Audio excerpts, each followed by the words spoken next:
We've got a Fox News alert for you right now on this Friday morning. Talks still underway this morning to reach a diplomatic deal over Syria's chemical weapons, and we have Russia to thank for the deal. Did America just get play? Let's ask somebody who has dealt with the Russians for many years, a former aide to President Ronald Reagan, Roger Stone. Good morning to you, Roger. Good morning, Steve. The world community is looking in. Here you have Barack Obama say, we got this red line, you can't cross it. Then he goes, okay, we're going to do something. Then he goes, okay, Congress, you vote on it. Now Congress, don't vote on it. The world community sees him vacillating all over the place. What does that do for us? Well, I mean, history tells us that the Russians respect only strength and they always exploit weakness. The president has showed them vacillation, naivete, weakness. He can't bring along the American people. He can't bring along the Congress.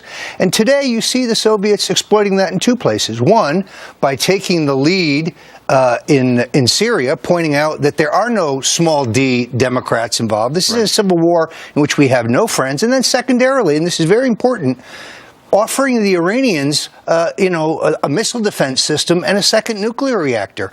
They're doing this because they see impotence from the United States. Well, the other problem is, and I think the president seems to forget, as many people do, that Syria and Russia have a mutual defense pact, just as we do with other countries. And so if we attack Syria, you can expect Russia to go ahead and retaliate. Well, if this could have dragged us into World War III. There's no question. If the Russians attacked a NATO nation, we would be required to respond. So, yes, Obama was flirting with World War III, and doing so over a teeny tiny little bombing plan that won't last very long, but allows us to check the box to show the American people we're tough, but achieves nothing in terms of regime change or promoting democracy. Here's where Putin is right about two things. There are no Democrats in the region. And secondarily, the opposition is al-Qaeda. These are not our friends. We will be arming our enemies. Didn't we learn anything in Afghanistan? You know what? As you look back at the last week or two, Putin has had a really good week. I mean, on the world stage, he looks like the guy who's trying to get things done so we don't wind up blowing up parts of Syria's airspace. Yeah, you can see him typing this out with his Super Bowl ring right there on his typewriter. You know.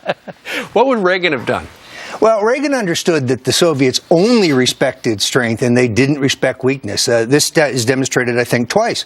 In the Cuban Missile Crisis, they sensed weakness on Kennedy's part and they moved missiles into Cuba. Right. In Afghanistan, however, Reagan pushed back. They sensed strength, and in the end, they were defeated.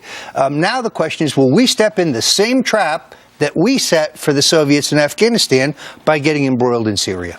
Let's see what happens. All right. Roger Stone, always a pleasure, sir. Great to be with you. Thank you.